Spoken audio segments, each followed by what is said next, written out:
Hello student, एक बार फिर से आपका स्वागत है आपके लिए स्मार्ट स्टडी क्लासेस में। हाँ, तो हमारी इंटरमीडिएट की इंग्लिश ग्रामर क्लास चल रही थी और जिसमें चल रहा था आपका वोकैबुलरी। क्या चल रहा था? वोकैबुलरी, इसको हिंदी में बोलते हैं हम शब्दावली। ये आपके एग्जाम में 14 मार्क्स का आता है। कितने नंबर का आता है? 14 नंबर का आता है। यदि आप इसे ध्यान से समझते हो तो आप बहुत ही आसानी से 14 नंबर प्राप्त कर सकते हो। ये एक ऐसा पॉइंट है आपका, जैसे कि मैथ मान लीजिए, जैसे कि मैथ में यदि आपका क्वेश्चन आंसर सही होता है तो आपको मार्क्स पूरे दिए जाएंगे, यदि आपका आंसर गलत होता है तो पूरे नंबर काट दिए जाते हैं। सेम कंडीशन आपका वोकैबुलरी में भी ऐसा ही होता है। यदि आपने इसको बिल्कुल सही किया है तो आपको मार्क्स पूरे मिलेंगे, और यदि आपने इसको बना के या तुक्का मार के कर दिया है तो मार्क्स आपको 0 मिलेंगे, क्योंकि इसमें जो सही आंसर होता है तभी उसको सही माना जाता है, अदरवाइज इसे सही नहीं माना जाता है। इसलिए आपको इसको बहुत अच्छी तरह से समझना है। यह और क्वेश्चनों की तरह नहीं है कि जिसको आप सेंट्रल आइडिया है बना कर सकते हो, एक्सप्लेनेशन है बना कर सकते हो, लेकिन ये वोकैबुलरी एक ऐसा बिंदु है जिसे आप बना के नहीं कर सकते हो। इसलिए आपको इसको बहुत ही अच्छी तरह से समझना है, ठीक है ना? क्योंकि इसको जब ठीक से समझ जाओगे तभी आप ठीक से लिख पाओगे। इसमें आपकी 5 चीज़ों को जोड़ा जाता है, हम आपको पहले बता चुके हैं। जैसे कि पहला सिनोनियम्स है, फिर एंटोनियम्स है, फिर होमोफोन्स है, फिर आपका है वन वर्ड सब्स्टिट्यूशन, और सबसे लास्ट में आपका इडियम्स एंड फ्रेजेस। तो इस तरह से टोटल मिला के ये 14 मार्क्स का आता है। तो इस समय चल रहा है आपका इडियम्स एंड फ्रेजेस, जिसमें हम अब तक आपको इसकी 4 वीडियो प्रोवाइड कर चुके हैं और आज हम इसकी आपको 5वीं वीडियो प्रोवाइड करेंगे। तो देखो, हम केवल इसमें 12 ही वर्ड लेते हैं, क्योंकि 12 वर्ड को आप बहुत ही आसानी से याद कर सकते हो, ज़्यादा समय आपको नहीं लगेगा। और यदि हम इसमें 25-30 एक साथ लिख देंगे तो हम तो वीडियो बना देंगे, वीडियो थोड़ा बड़ा हो जाएगा, बट इसमें आप कुछ याद नहीं कर पाओगे। इसलिए इसको ठीक प्रकार समझने के लिए हम देखो इसको केवल 12 ही शब्द देते हैं, ताकि आप इसे बहुत ही आसानी से कंप्लीट कर सकें, ठीक है? तो ज़्यादा समय वेस्ट न करते हुए चलते हैं अपने टॉपिक की ओर। क्लास 12th इंग्लिश ग्रामर, यानी कि 12th क्लास की इंग्लिश ग्रामर क्लास चल रही थी आपकी, और जिसमें चल रहा था वोकैबुलरी, हिंदी में इसको बोलते हैं शब्दावली। ये आपके एग्जाम में 14 मार्क्स का आता है, ठीक है? और इस समय चल रहा है आपका इडियम्स एंड फ्रेजेस। क्या चल रहा है? इडियम्स एंड फ्रेजेस, जिसके अब तक हम आपको 4 पार्ट कंप्लीट करा चुके हैं और आज हम डिस्कस करेंगे इसका 5वां पार्ट, ठीक है? तो केवल हम 12 ही शब्द देते हैं ताकि आप इसे ठीक प्रकार से अच्छी तरह से समझ सकें, ठीक है? तो इसमें देखो, हमने पहले बताया था कि इस इडियम्स को करने का सबसे बहुत अच्छा तरीका क्या होता है, यानी कि ये एक ऐसा क्वेश्चन होता है कि इसको यदि हमने थोड़ी सी इसमें मेहनत कर ली जाए तो हम इसे बहुत ही आसानी से कर सकते हैं। और वो मेहनत क्या है कि हमको जो वर्ड दिए हुए, जो इडियम दिए हुए हैं, इनका हिंदी मीनिंग आना चाहिए। क्या आना चाहिए? इनका हिंदी मीनिंग। यदि हमको हिंदी मीनिंग अच्छी तरह से आएगा तो हम बहुत ही आसानी से, बड़ी आसानी से इसे बना सकते हैं। क्योंकि इसके बाद क्या करोगे, आप एक सेंटेंस सोचोगे अपने माइंड में, किसके अनुसार? इस हिंदी के अनुसार। इस हिंदी के अनुसार आप एक मन में एक सेंटेंस सोचोगे, और जो हमारी न्यू सीरीज चल रही है आपकी न्यू 28 मार्क्स वाली, उसमें हम आपको यही सिखा रहे हैं कि सेंटेंस को कैसे बनाते हैं, सेंटेंस की हिंदी को अंग्रेजी में कैसे बदलते हैं। तो वो सब चीज़ें आप उसमें सीख जाओगे तो बहुत ही आसानी से इसे आप कंप्लीट कर सकते हैं, ठीक है? तो स्टार्ट करते हैं, देखिए 1 से इसको। तो फर्स्ट पर है फार एंड नियर। क्या है? फार एंड नियर, जिसका मतलब क्या होता है? हर जगह। क्या होता है? हर जगह। तो देखो, मैं आपसे कहूं कि एक वाक्य सोच लीजिए जिसमें ये हर जगह शब्द आ जाए। तो आपने सोच लिया कि भगवान हर जगह है। क्या सोच लिया आपने? भगवान हर जगह है। तो क्या कहोगे? God is far and near. बन गया? नहीं बन गया? कब बन गया? यदि आपको इसका हिंदी मीनिंग पता होगा तभी बना सकते हो, अदरवाइज कोई और तरीका नहीं है इसका बनाने का। और दूसरा तरीका है जो रट्टाबाजी, यानी कि इसको रट लिया, चलो इसको छोड़ दिया, फिर इसको रट लिया। लेकिन कितना रटोगे? कितना रटोगे? इनकी संख्या बहुत ज़्यादा है, 100, 200, 250 बहुत सारे होती हैं। हो सकता है कि 300 भी हो। तो क्या करोगे? बड़ी समस्या, दिक्कत होगी। इसीलिए आपको क्या करना है? इसका हिंदी मीनिंग याद करना है, जिसके बेस पर आप सेंटेंस बहुत ही आसानी से बना सकते हो, ठीक है? तो देखते हैं पहले वाले को क्या है। फार एंड नियर क्या होता है? हर जगह। और इसका वाक्य क्या बना है उसको भी देख लेते हैं। यानी God is far and near, यानी भगवान क्या है? भगवान हर जगह है। तो इस तरह से आप उसकी हिंदी सोच सकते हो और कॉपी पर उसकी इंग्लिश बना सकते हो बहुत ही आसानी से। आपका 3 नंबर का क्वेश्चन आता है, बहुत ही आसानी से आपको 3 मार्क्स इसमें मिल जाएंगे, ठीक है ना। अगला देखते हैं, देखो सेकंड पर क्या है, from time to time. From time to time जिसका मतलब होता है समय समय पर। फ्रॉम टाइम टू टाइम इसका मतलब क्या होता है, समय समय पर। अब आपको क्या करना है, एक वाक्य सोचना है समय समय इसमें आ जाए समय समय पर, और उसकी आपको अंग्रेजी बनानी है। देखते हैं क्या वाक्य है, देख लेते हैं इसको। I go to see my parents. I miss मैं, गो मिस जाता हूँ, टू सी माने देखने, माई पेरेंट्स माने अपने माता पिता को, इन द विलेज माने गाँव में। मैं अपने माता पिता को गाँव में देखने जाता हूँ, कब, फ्रॉम टाइम टू टाइम, समय समय पर। तो देखो अब हम शहर में रहते हैं तो आपको पता है गांव में बहुत कम जाना होता है, इसलिए सेंटेंस जो बनाएंगे हम ज़्यादातर अपने ऊपर सेंटेंस ले, और तुम भी अपने हिसाब से ऐसे ही सोचा करना, सेंटेंस अपने हिसाब पर सोच लिया, अपने पड़ोसियों के सोच लिया, अपने रिश्तेदारी में सोच लिया। इस तरह से कोई ना कोई कंडीशन मिल ही जाती है अकॉर्डिंग टू हिंदी, यानी हिंदी के अनुसार कोई ना कोई दशा मिल ही जाती है जिससे आप वाक्य बना सकते हैं, ठीक है। तो हमने सोची कंडीशन बना दिया, जैसे कि I go to see my parents in the village, यानी कि मैं गांव में अपने माता पिता को देखने जाता हूँ। कब जाता हूँ, फ्रॉम टाइम टू टाइम, कब, समय समय पर। बन गया नहीं बन गया। आगे देखो तीसरा देखते हैं, for the sake of. For the sake of, के वास्ते या के लिए कह सकते हैं, के लिए या के वास्ते इस तरह से कह सकते हैं। तो इसका एग्जाम्पल देख लेते हैं, I do the work. I do, I miss मैं, डू मिस वर्क काम करता हूँ, मैं काम करता हूँ, किस लिए, for the sake of my family, अपनी फैमिली अपने परिवार के वास्ते, यानी कि मैं अपने परिवार के लिए, या ऐसे कह सकते हैं कि मैं अपने परिवार के वास्ते क्या करता हूँ, काम करता हूँ, ठीक है ना। आगे देखिए फोर्थ पर देखते हैं, first and foremost. First and foremost क्या है, सर्वोपरि, यानी कि जो सबसे ज़्यादा ऊपर हो या सबसे ज़्यादा मुख्य कह सकते हैं आप। तो देखो अब आप लोगों को सोचना पड़ेगा ये तो कि हम क्या वाक्य बनाएं, और यदि आपने एक बार मेरे वाक्य को इसको पढ़ लिया है, समझ लिया है, तो आपको एग्ज़ाम टाइम पर यूँ ही याद आ जाएगा। जैसे ही आपकी समझ में आया क्या है कि सर्वोपरि शब्द आया है ना, या ये के वास्ते शब्द आ गया मान लीजिए, और उसमें देखा आपने सोचा ये आ गया, इसका मतलब के वास्ते होता है, तो सोचोगे सर ने तो वो वाला एग्जाम्पल बनाया था कि मैं अपने परिवार के वास्ते क्या करता हूँ, कार्य करता हूँ, ठीक है ना। तो इस तरह से या तुम ये कह सकते हो कि मैं अपनी पढ़ाई के वास्ते या मैं नौकरी के वास्ते पढ़ाई करता हूँ। बात समझे, यानी कि कुछ भी बना सकते हो, बट उसका जो क्रम है, जो तरीका है, वो थोड़ा सही होना चाहिए, मार्क्स आपको पूरे मिलेंगे, ठीक है।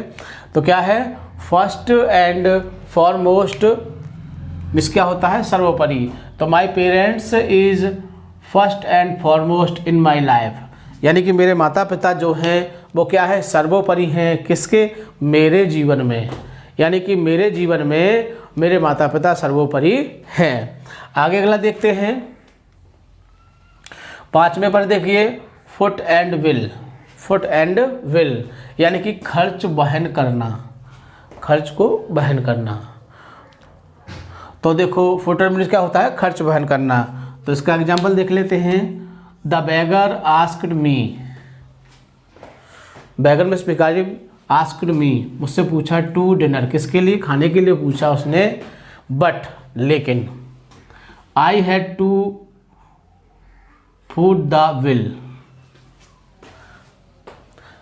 यानी कि जो भिखारी था उसने पूछा मुझसे किसके लिए, डिनर के लिए, खाने के लिए, भोजन के लिए पूछा, बट लेकिन, I had to foot the bill, लेकिन मुझे क्या करना है, मुझे खर्च वहन करना पड़ता है।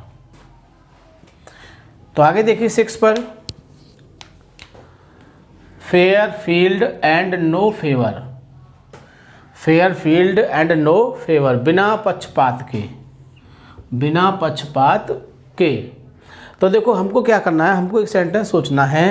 कह सकते हैं कि मेरी माताजी मेरे परिवार में बिना पक्षपात के मिठाई को बांटती है। जैसे कि कोई मिठाई लेके आता है तो क्या होता है, बिना पक्षपात के, ये एक तुम्हारा, दो तुम्हारे, इस तरह से बांटती हैं।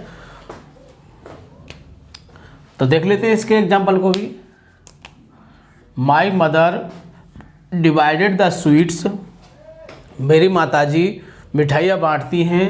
Fair field and no favour in my family, यानी मेरी माताजी मेरे परिवार में बिना किसी पक्षपात के मिठाइयाँ बांटती हैं। ऐसे नहीं किसी को 4 दे दी, किसी को बर्फ़ी के 4 पीस दे दिए और किसी को 1 दिया और किसी के लिए 1 भी नहीं, तो ये गलत बात है ना। यानी बिना पक्षपात के कार्य करना चाहिए, अच्छी बात है।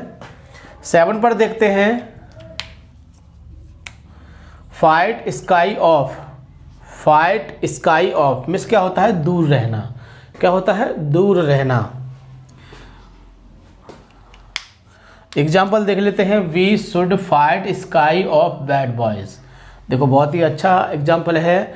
वी शुड हमें चाहिए, फाइट स्काई ऑफ दूर रहना चाहिए, बैड बॉयज़ बुरे लड़कों से, यानी कि हमें बुरे लड़कों से दूर रहना चाहिए। आगे 8 पर देखते हैं, good for nothing. Good for nothing means क्या होता है? बेकार। गुड फॉर नथिंग मीन्स क्या होता है? बेकार। अब हम बेकार के ऊपर एक वाक्य बनाएंगे। अगर तुम्हारे पड़ोस में कोई बेकार व्यक्ति है तो उसके बारे में लिख दीजिए, कोई रिश्तेदारी में है तो उसमें लिख दीजिए, क्योंकि किसी किसी के मामा, किसी के मौसा अक्सर बेकार मिल ही जाते हैं, ठीक है ना, तो उनके बारे में लिख सकते हो, ठीक है ना।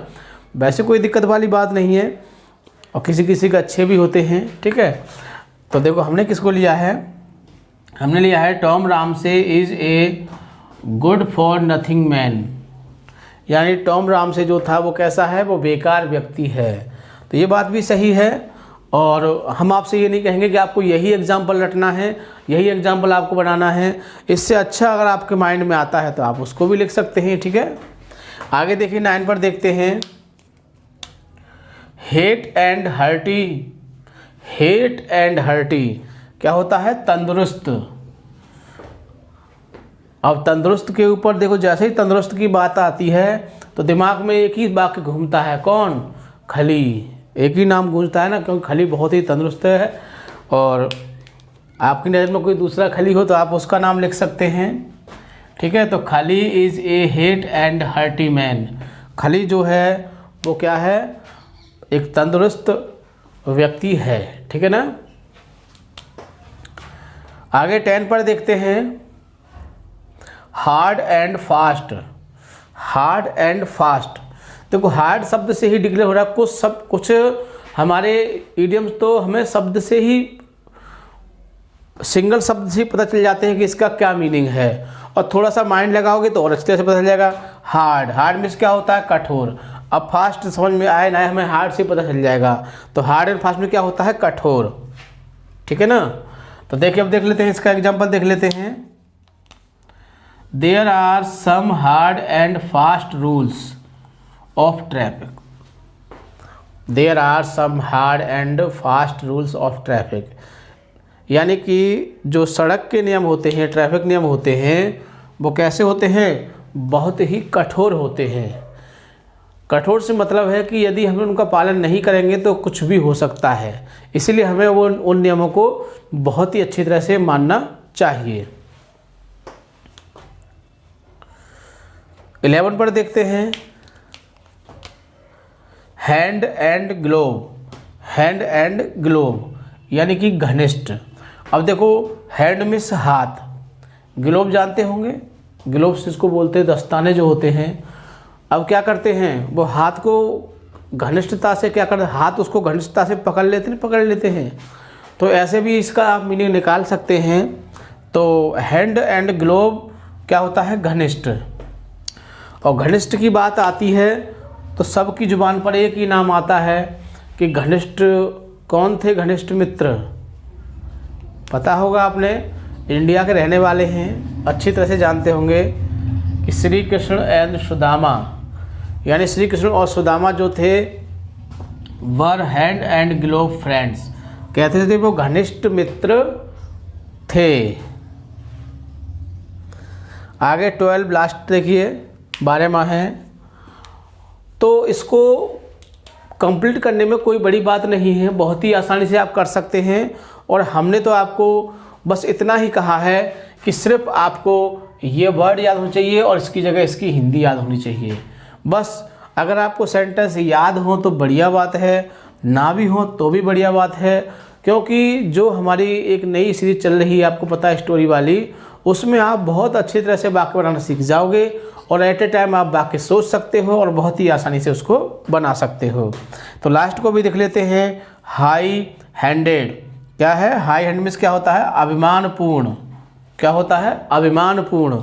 अभिमान समझते हो ना? गर्व, हाँ समझते हैं, गर्व। तो हिज हाई हैंडेड नेचर यानी कि उसका जो अभिमानपूर्ण स्वभाव है, कुछ कुछ लोगों का होता है, कुछ का नहीं होता है, किसी का कम होता है, किसी का ज़्यादा होता है, बट सबका कुछ ना कुछ तो होता ही है, ठीक है।